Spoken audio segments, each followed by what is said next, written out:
안녕하세요, 여러분. 좋은 하루 보내셨어요? 어, 제가 저번 시간에 이번에 방송에서는 한국 교육에 대해서 얘기를 하고 싶다고 했는데요. 사실 제가 간략하게 말씀드렸지만 10년 동안 미국에 가서 산 이유가 한국 교육이 올바르지 않다라는 결론에서였습니다. 그럼 과연 미국에서 이제 아이를 키웠는데 미국 교육은 어땠나 또 궁금하실 텐데요. 사실 미국 교육도 정답은 아니었습니다.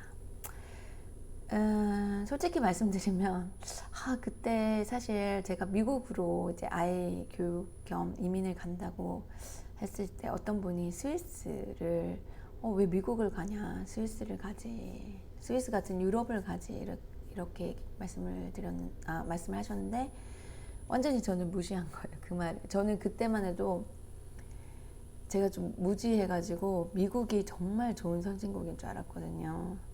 근데 뭐 살아보니까 이제 여러 한국 분들도 많이 이제 코로나 사태로 많이 미국에 대해서 참 되게 선진국인 줄 알았는데 의외다라고 실망하신 분들도 많으실 텐데요. 정말 미국은 살아보니까 절대 선진국이 아니었습니다. 제가 차라리 북유럽이나 그 프랑스나 독일, 뭐 스위스, 네덜란드 이런 나라에 갔었으면 더 그래도 진정한 교육을 우리 아이에게 선물해 주지 않았을까. 물론 뭐 어느 나라도 완벽한 데는 없잖아요, 그렇죠? 근데 그래도 조금 제가 바라는 그런 이상적인 교육을 해주지 않았을까라는 생각을 합니다. 뭐 어쨌든 그래서 한국 교육은 여러분들도 짐작을 하시겠지만 잘못된 건 다들 인정하잖아요, 그렇죠? 일단 잘못된 걸 인정한다는 거에서 우리는 좀 희망을 가져야 될 것 같아요. 왜냐면 이제 제가 외국 나가서 살면서 한국 교육에 대해서 지금 현실에 대해서 막 이렇게 늦게까지 자율학습이 있고 학원을 여러 군데 다니고 공부를 이렇게 많이 해야 되고 뭐 입시를 위해서 모든 뭐 오히려 스포츠나 체육 이런 예술 쪽 교양 쪽에 그런 모든 교육들이 다 무시되는 그런 기이한 현상이 있다. 아니 그런 팩트만 얘기를 하면 믿질 않아요. 믿질 않더라고요. 어떻게 그럴 수가 있나? 어떻게 밤늦게까지 애들이 공부를 할 수 있지? 어떻게 저녁까지 남아서 자율학습이라는 게 있지? 믿질 않아요. 그래서 제가 진짜라고 진짜라고 그때 한번 저희 그 아이 학교 고등학교 그 학부모하고 이제 그 학교 교장 뭐 선생님들하고 회의에 제가 참석을 해서 이제 그 미국 학교에서 그 안에서 이제 이런 엄마들하고 뭐 이런 얘기를 하면은 그런 하여튼 믿지 않아요. 진짜인데 억울하더라고.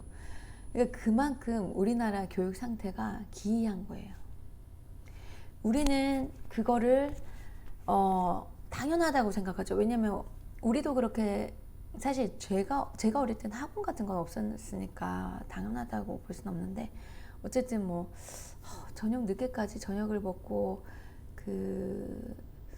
저녁에 하는 그런 자율학습인가 이름도 잊어버렸어요. 하도 오래돼가지고 그런 게 있었어요. 근데 그 이후 세대는 학원, 그쵸? 학원이라는 게 생겼고 뭐 거의 여러분들 그 젊은 시절을 송두리째 빼앗긴 거잖아요. 그렇게 빼앗을 수밖에 없는 또 부모 입장도 또 가슴 아픈 거죠. 말은 못해도.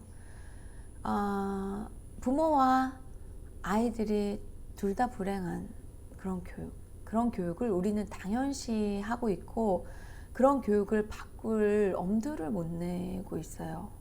특이하게도. 그럼 과연 그러한 잘못된 거를 공격적으로 혁명적으로 바꿀 수 있는 단체는 정치인들인데 그 정치인들이 그 정치를 안 한 거죠, 한마디로. 이거는 절대 뭐 과장해서 얘기하는 게 아닌 것 같아요. 제가 10년간 한국의 교육 현실을 탈피해서 미국 가서 정말 고생하면서 아이를 혼자 키우고 다시 돌아왔는데, 그 교육 현실이 좀 바뀌었지 않았을까 했는데 그대로예요. 정말 충격이었어요. 10년이면 강산이 변한다는데 한국의 교육은 바뀌지 않았다는 거. 정말. 그래서 어쨌든 뭐 그 현실을 뭐 불평하고 애도하면 뭐 무슨 특별한 소용이 있겠습니까? 그래서 이걸 어떻게 바꿔야 되는가에 초점을 맞추고 싶은데요. 우리가 바깥 세상을 많이 둘러봐야 된다라고 생각합니다. 미디어는 다른 그 정말 정치 선진국들, 미국 말고요, 정치 선진국. 제가 두 번째, 세 번째 그 방송에서 누누이 얘기했지만, 그 데모크래시 랭크 그 인덱스에 1위에서 뭐 10위까지 나라를 선정할 수도 있는 거고요, 그렇죠? 그래서 그런 북유럽이나 뭐 프랑스, 독일, 서유럽의 몇몇 나라들을 조사를 하는 거예요. 과연 어떻게 교육을 하고 있는가. 그래서 그런 것들을 언론을 통해서 많은 그 국민들한테 보여줘야 돼요. 그리고 그럼 교육자들, 그 현장에서 우리 교육이 잘못된 걸 아는데 그냥 먹고 살아야 되니까, 또 내가 뭐 여기서 너무 반하는 소리를 하면 또 배척되지 않을까라는 두려움에 꾸역꾸역 참고, 또 괴로우면서도 그냥 직업을 유지하기 위해서 어쩔 수 없이 참고 그냥 현실에 안주하고 계시는 교육자님들, 대학 교수님, 또 초중 고등학교 교사님들, 강사님들, 그리고 교육부 쪽에 계신 분들, 큰 소리를 내셔야 돼요. 이제는 정말 그냥 자기 자신만을 생각하는 사회는 이제 더 이상 끝내야 된다고 생각합니다.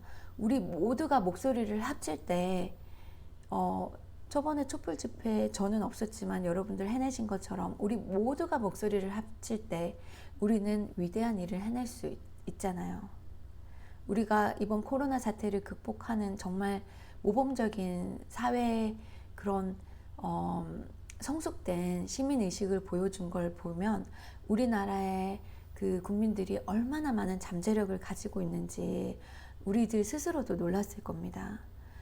그러니까 이제는 잘못된 것을 잘못된 것이라고 말할 수 있는 그런 용기와 그런 희생적인 그런 주인의식적인 그 마음을 우리가 모아서 다 함께 목소리를 낸다면, 이런 지옥 같은 잘못된 한국의 주입식 입시 위주 교육의 잘못된 교육을 바꿀 수 있습니다, 여러분. 거기서부터 시작해야 된다고 생각합니다. 그리고 가장 중요한 위치에 있는 정치인들분, 지금까지 정치의 정권이 여당, 야당 여러 번 바뀌었음에도 불구하고 이렇게 고쳐지지 않은 거는요, 여러분, 정치인 여러분 스스로 한번 생각해 보세요. 우리가 정말 한국에 필요한 중요한 정책에 여러분들이 얼마만큼 시간을 투자하고 마음을 투자하셨는지, 우리가 너무 사건, 사고, 스캔들 이런 데만 열을 올리고 그런 걸 정말, 언론도 여러분 꼭 생각해 보세요. 언론에 계신 분들도 그런 사건, 사고, 어떤 그런 정말 중요한 이슈가 아닌 사건, 사고에 너무나 열의를 올리신 건 아닌지 우리 모두가 반성해야 된다고 생각합니다. 그럼 지금부터 어떻게 하느냐? 정치인들 여러분들은 현실을 제대로 보시고 지금 가장 급선무 중에 하나인 교육을 바꿔야 합니다. 당장 교육에 대한 논의가 진지하게 행해져야 되고요. 그리고 그냥 이것저것 조금씩 그냥 바꾸는 게 아니라 완전히 완전히 바꿔야 됩니다. 이런 주입식 입시 교육은 글로벌 시대에 제4차 산업 시대에 걸맞지도 않을 뿐만 아니라 여러분 그 서울대 석학들이 쓰신 그 축적의 시간이라는 책을 꼭 한번 읽어보세요. 모든 한국 분들이 읽어야 되는 또 책 중에 하나인데요. 그 축적의 시간이라는 책을 보시면 우리나라 젊은이들이 가장 문제점이 뭐냐면 창의력이 부족하다는 거죠. 창의력. 사실 앞으로 4차 산업시대를 우리가 이끌어 가기 위해서는 창의력과 모험심, 정말 과감한 그런 과감하게 또 비즈니스를 또 새로운 비즈니스를 창출할 수 있는 그러한 창의력이 있는 인재들이 필요하고 또 다양한 개성을 가지고 다양한 그 재능으로 자신의 그 앞날을 개척할 수 있는 그러한 다양성과 창의성이 가장 중요한 부분인데도 불구하고 우리의 주입식 그리고 입시 위주의 교육은 그 모든 것들을 오히려 말살하는 교육입니다, 여러분. 그리고 우리가 행복할 때 가장 창의적이 될 수 있습니다. 마음이 괴롭고 막 스트레스가 많고 막 억압돼 있고 속상할 때 여러분 창의적이 될 수 있을까요? 우리 아이들을 행복하게 해줄 때, 우리 아이들을 마음껏 상상의 나래를 펼칠 수 있게 자유롭게 사고하고 정답은 하나가 아니다, 정답은 여러 개다라는 걸 가르쳐 줄 때, 그리고 내 옆에 있는 친구가 정말 누르고 정말 내가 이겨야 될 그런 경쟁의 대상이 아니라 우리 모두가 힘을 합쳐서 우리 모두의 그 다양한 생각들이 윈윈할 수 있는 그런 토론식, 합의식, 그리고 서로 협동할 수 있고 서로 조금 부족한 아이들, 조금 장애가 있는 아이들 보면 가슴 아파하고 우리가 도와주고 싶은 마음이 저절로 날 수 있게 그런 공동체적인 그런 아픈 걸 보고 슬픈 걸 보고 슬프고 아픈 걸 공감할 수 있고 힘들게 사는 사람들 보고 정말 내가 도와주고 싶다는 생각이 솔선수범 할 수 있는 그런 교육이 진정한 전인 교육이자 앞으로 사회에 그들이 적응하고 정말 성공적으로 그리고 경제 성장을 이룰 수 있는 모든 토대를 우리가 제공해 줄 수 있는 게 진정한 교육인데 지금 우리나라 대한민국의 교육은 반대로 가고 있습니다, 여러분. 지금 바꾸지 않으면요 더 이상 대한민국의 미래는 없다고 해도 과언이 아닐 겁니다. 제 말을 믿지 마시고요. 그 책도 일단 읽어보시고 또 다른 전문가들의 의견 그리고 외국인들이 우리나라의 교육을 바라봤을 때 그런 객관적인 시각들을 많이 조사를 해보세요. 과연 우리가 우물안 개구리처럼 우리가 가고 있는 길이 어쩔 수 없이 피할 수 없는 길이구나 라고 착각한 상태에서 계속 꾸역꾸역 힘들어도 그냥 현실에 안주해야지, 현실에 맞춰야지 어쩌겠어. 부모님들 절대, 그리고 여러분들 본인 학생 당사자들 여러분 절대로 이건 정상이 아닙니다, 여러분. 저는 그거를 2008년도에 느끼고 한국을 탈출을 했다가 이제 다시 돌아온 계기지만 모두가 탈출을 할 수는 없는 거고요. 또 그렇게 해서도 안 되고요. 그러면 우리가 바꿔야죠. 우리가 선진 교육으로 가야 합니다. 근데 갈 수 있습니다, 여러분. 정치인들은 제대로 된 정치를 하시고요. 교육자들은 진정한 진실된 자신의 목소리를 과감하게 내시고요. 그리고 학생들 여러분의 생각, 여러분의 불평, 불만, 속상한 것들 다 표출하세요. 그 표출하는 과정은 요즘은 인터넷을 통해서 할 수 있잖아요. 청와대 청원을 올릴 수도 있고요. 그리고 소셜 미디어를 통해서 할 수도 있고 또 여러분 데모를 해야 되면 데모를 하는 거죠. 데모를 하는 게 꼭 나쁜 건 아니잖아요. 평화로운 그런 프로테스트를 해야 됩니다. 옳다고 생각하는 거를 누르고 억압하고 그냥 현실에 안주하거나 현실에 그냥 따라가는 거는 절대 잘못된 행동입니다. 그리고 부모님들, 그런 아이들을 그런 잘못된 교육으로 몰아붙일 수밖에 없고, 그렇게 하지 않으면 또 도태되는 것 같이 생각하는 그런 부모님들, 이제는 목소리를 내야 됩니다. 우리 모두가 목소리를 내야 돼요. 그래서 우리 모두 공감하고 우리 모두 합의된 상태에서 이 교육, 대한민국의 잘못된 교육을 바꿔야 합니다. 그래서 제가 사실 그것도 굉장히 큰, 제가 정치인이 되고 싶다는 큰 이유 중에 하나였어요.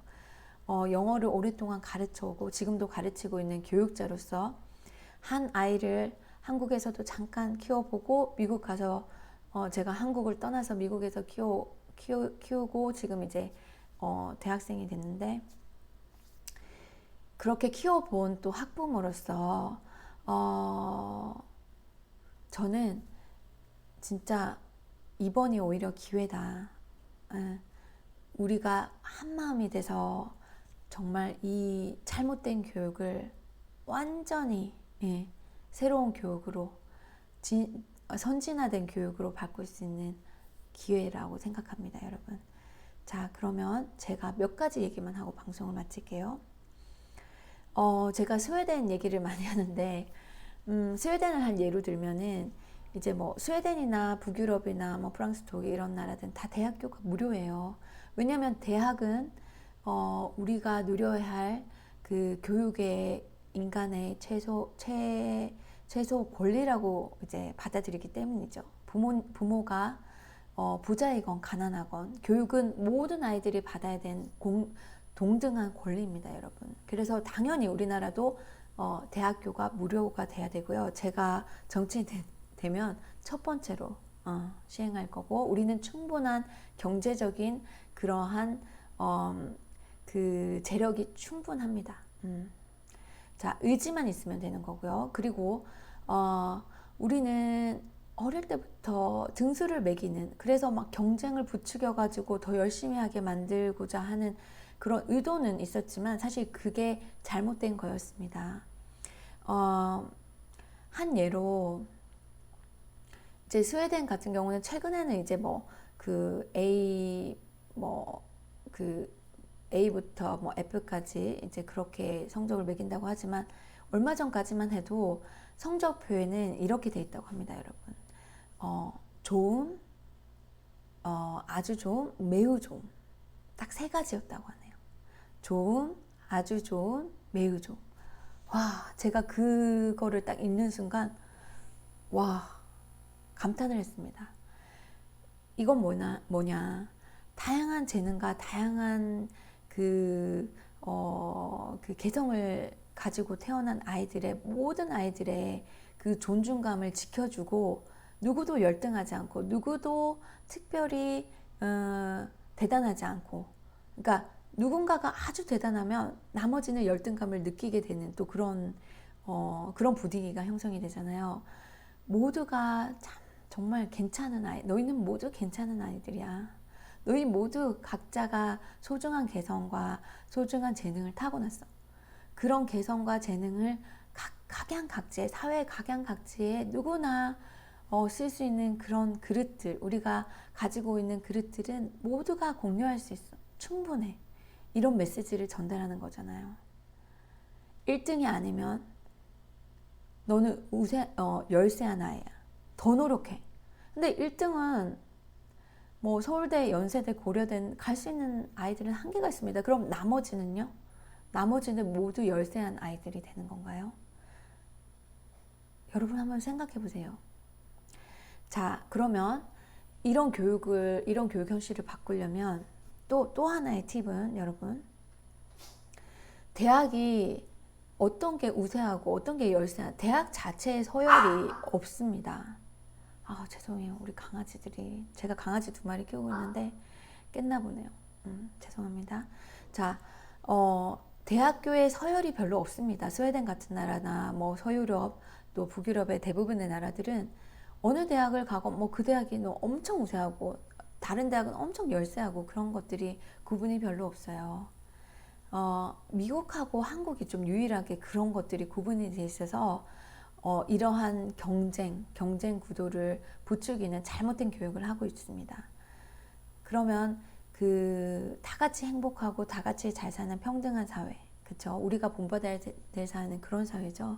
절대로 미국은 우리가 바라는 사회가 아니죠, 여러분. 그거를 항상 잊지 마시고. 그러면은 그런 대학의 서열이 없어지면요, 크게 뭐 대학 입시의 중요성도 당연히 떨어지겠죠. 그리고 입시를 위한 입시 위주의 교육이 또 떨어지겠죠. 그렇죠? 당연히 주입식, 입시 테스트를 점수를 높이기 위한 주입식 교육도 좀 중요성이 떨어지겠죠, 여러분.